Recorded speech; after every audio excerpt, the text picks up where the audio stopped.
Bienvenidos. Esta es la recapitulación por segmentos de Solo Negocios Radio, transmitido el 19 de septiembre de 2025, donde Alejandro Sandoval Murillo, del espacio de Solo Negocios, desarrolla el tema de Paquete Económico de Gobierno 2026 y este segmento sobre Código Fiscal de la Federación. Continuamos Solo Negocios Radio, en lo que volvemos al aire. Ya trazamos ingresos, ¿no? En lo general, lo técnico fiscal, ¿no? Vamos a hablar ahora del tema de Código Fiscal de la Federación, que también tiene sus vicisitudes, y pues en base a eso, tratar de comprender pues el ánimo fiscalizador. O sea, nos gritan a diestra a diestra y siniestra que no nos suben los impuestos,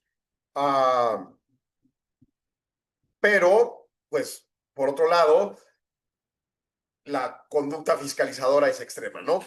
Quizás sea lo correcto. El problema es, y lo profundizaremos ahorita, pero no van tras de los informales. O sea, a esos 54 millones de agentes, esos no, intocados. Veremos qué implicaciones, ¿no? Bueno, volvemos al aire y vamos ahora con Código Fiscal de la Federación.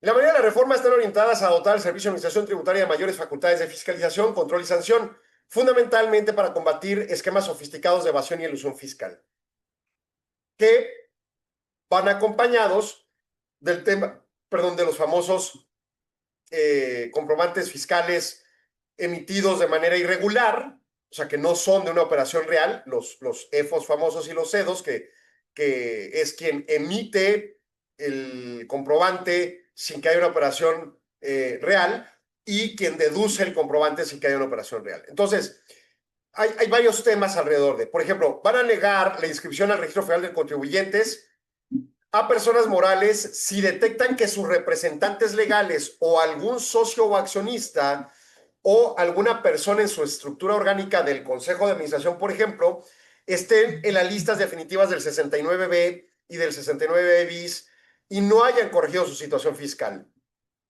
Entonces, ¿cuál es el tema? Por ejemplo, una persona abrió una empresa y son dos socios y emiten estas facturas irregulares. Y entonces van y lo publican en el 69 bis, que es así como que la peor lista. O deduce estas cosas y lo publica en el 69B y va y dice, oye, no, pues es que me equivoqué, esa factura no era correcta de deducir o ya me autocorregí y te puedes extraer del 69. Del 69B bis entiendo que casi nadie sale, pero bueno, son otras cosas, ¿no? El punto en concreto es que esas personas, si no corrigen su situación fiscal, de repente abren otra empresa y vuelven a hacer los esquemas. O quizás hacen bien sus cosas en esa nueva empresa. Pero si vuelven a hacer esos esquemas ilegales y luego se van a otra empresa y luego se van a otra empresa o ya participan como el director o como el consejo de administración y tienen poderes y demás, entonces empieza a haber una permeabilidad de actividades irregulares en todo este trazado. Lo que está diciendo el SAT, oye, autorízame estrictamente en ley, me parece sensato, de que si alguien ya está sancionado, no le permita tener otra operación hasta que no corrija lo previo. En todo caso, yo aquí pediría, si es cierto que de operaciones las más sancionables casi nadie sale, pues habrá que revisar si hay una viabilidad de salida ajustada a la realidad, porque el problema es que las sanciones no solo es pagar los impuestos que debiste haber pagado, porque yo entiendo que una emisión de una factura que no existió la operación es un fraude, incluso es un delito, pero realmente el SAT no le interesa contribuyentes en la cárcel, le interesa que le paguen los impuestos que corresponden, entonces que te calculen los impuestos, pero entonces lleva a negociar mecanismos sensatos para hacerlo.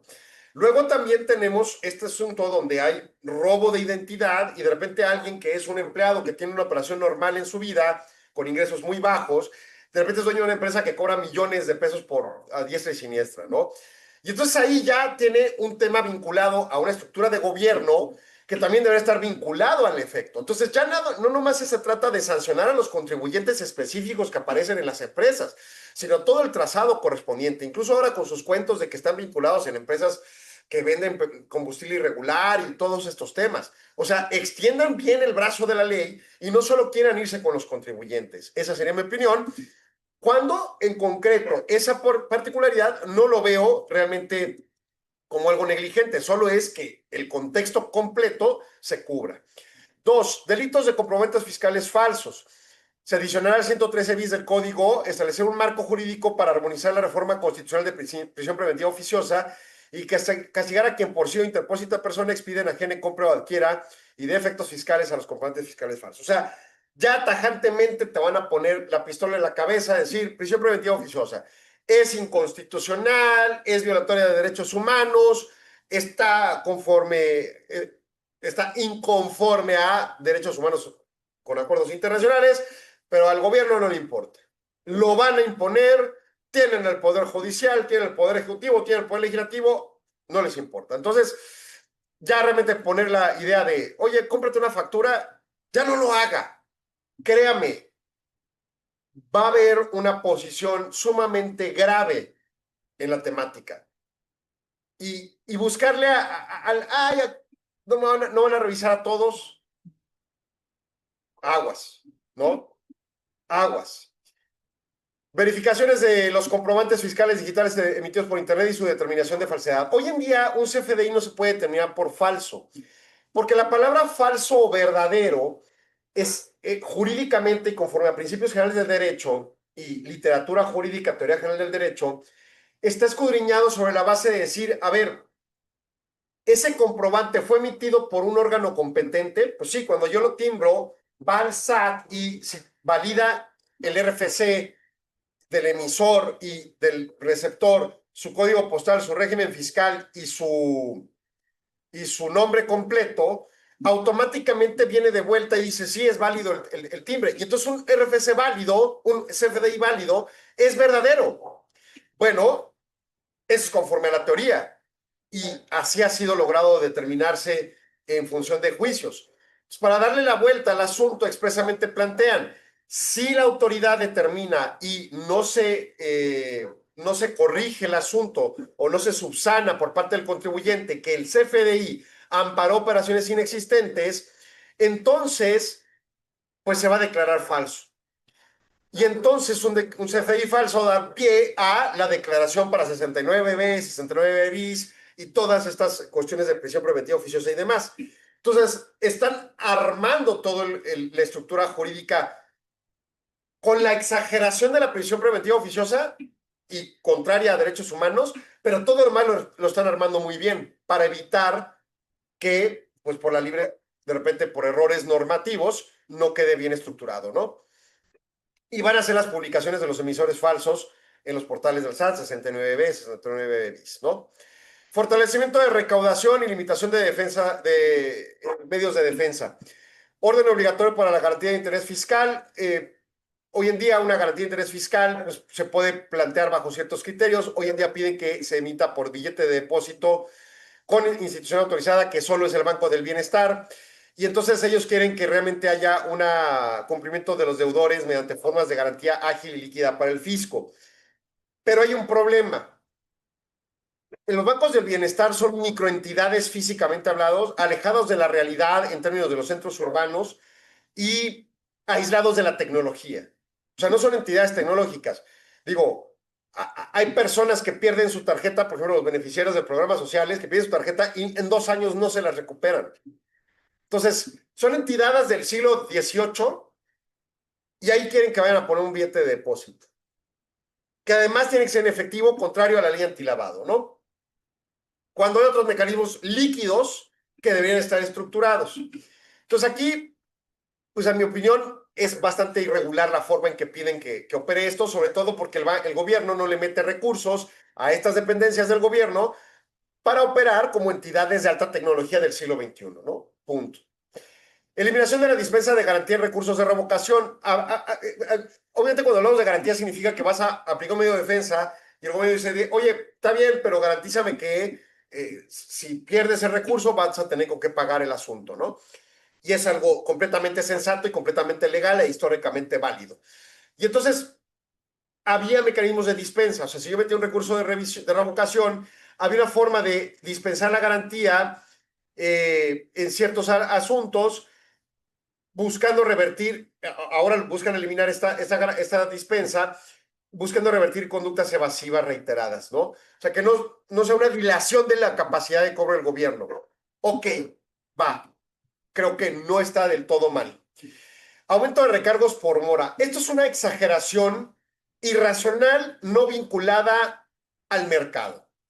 Se propone ajustar la tasa de recargos pasándola, los de tasa por prórroga del pago de créditos fiscales a 1,38 mensual sobre saldos insolutos, con tasas mayores en pagos a parcialidades, para promover un cumplimiento oportuno y refleja un costo más justo en el financiamiento para el gobierno. Ok, a ver, vamos a hablar de justicia. No se puede. Primero, porque ellos tienen todo el poder, tienen a todos los funcionarios de todo tipo a su favor, ¿no? Entonces, no hay una discusión de equidad. Todo lo que diga el mandatario principal, la presidenta Sheinbaum, es lo que es justo y lo demás no tienen opinión. Esa es una realidad indubitable en el dominio del poder absoluto que han logrado en el gobierno. En esa lógica, pues mi opinión van a considerarla no justa y punto. Entonces, espérame un segundo. Dos, los costos del dinero se basan en costos del mercado global.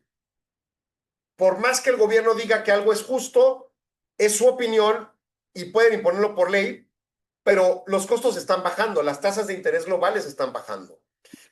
Y entonces, en esa lógica, entiendo que se busque que sea más barato que me cobres en una sola ocasión el recurso que te debo pagar a parcialidades. Por lo tanto, es lógico que haya un cobro de recargos si me cobras parcialidades. Pero aumentar la tasa de un año a otro es donde yo no sé si en realidad busca cumplimiento y es correcto cuando las tasas globales van bajando. Y las tasas globales tienen injerencia en las tasas de prórrogas o pagos en parcialidades, por ejemplo, en tarjetas de crédito, cuando te tardas en moras y demás. O sea, todas esas tasas están atadas a la TIE 28 y la TIE 28 está atada a la TIE 1 del Banco de México y la tasa del Banco de México está atada a la tasa que determinan la gobernadora y los gobernadores del Banco de México, pero también la tasa global. Entonces, si la tasa global, y no hay una tasa global, sino las tasas globales van en sentido de disminución, ¿por qué me subes esta tasa de prórrogas? Por justicia social. Espérate. ¿Quieres conseguir más contribuyentes? ¿Cómo? ¿No?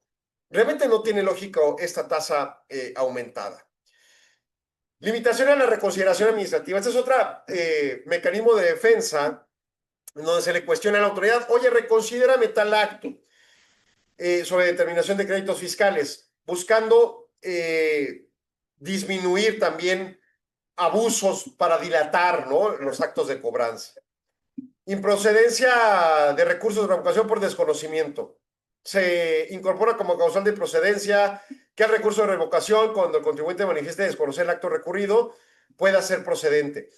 Y esto también va tras de la dilación, pero el problema es que la autoridad considera que cualquier acto de autoridad le es conocido al contribuyente bajo su criterio de que te lo publica en el buzón tributario con 3 días y punto, se acabó.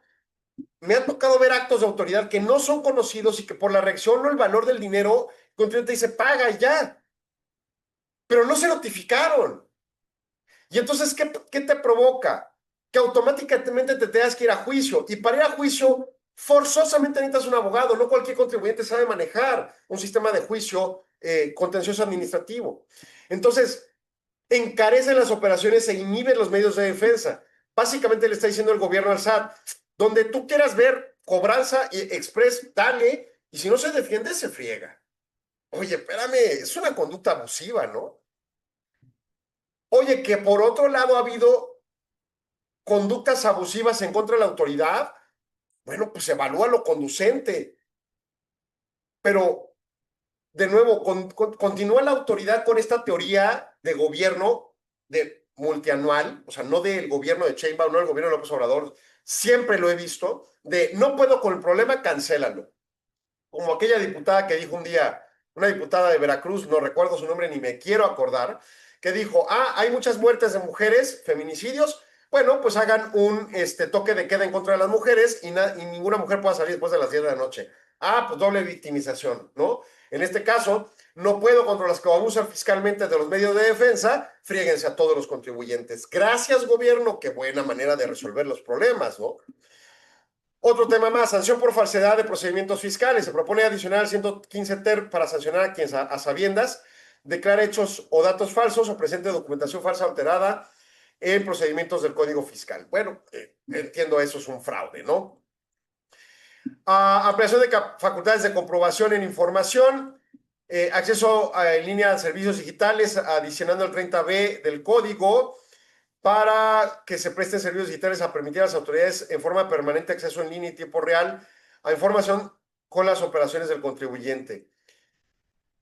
O sea, la autoridad me pide que tenga el acceso, sobre todo creo que tiene que ver mucho con entidades financieras y si no me equivoco contra, bueno, lo piden en materia de IMEX para el aspecto de, válgame, se me fue el nombre, para el aspecto de los inventarios, el tema de inventarios con las IMEX, ¿no? Es algo similar.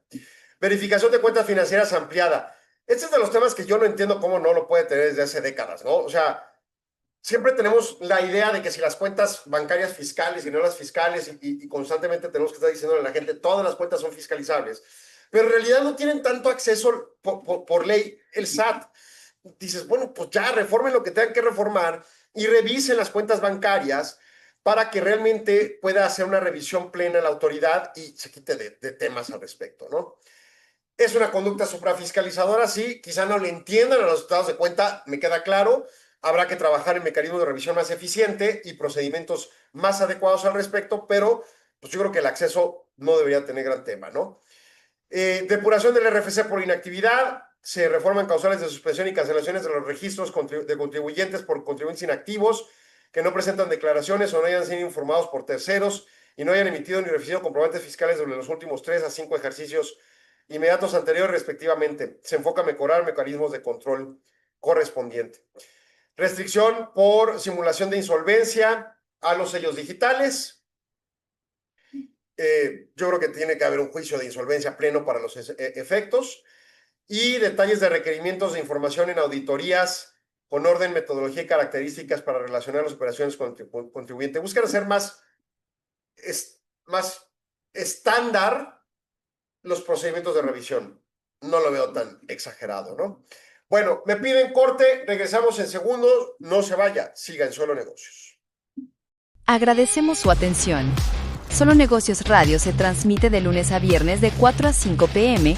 a través de Radio Mexicana 1300 AM de Ciudad Juárez o en nuestras redes sociales. Si gusta ver los siguientes segmentos, el programa completo u otros programas y segmentos, siga indicaciones en el texto adjunto o visite www.solonegocios.mx. Radio Mexicana, nuestras noticias, presentó.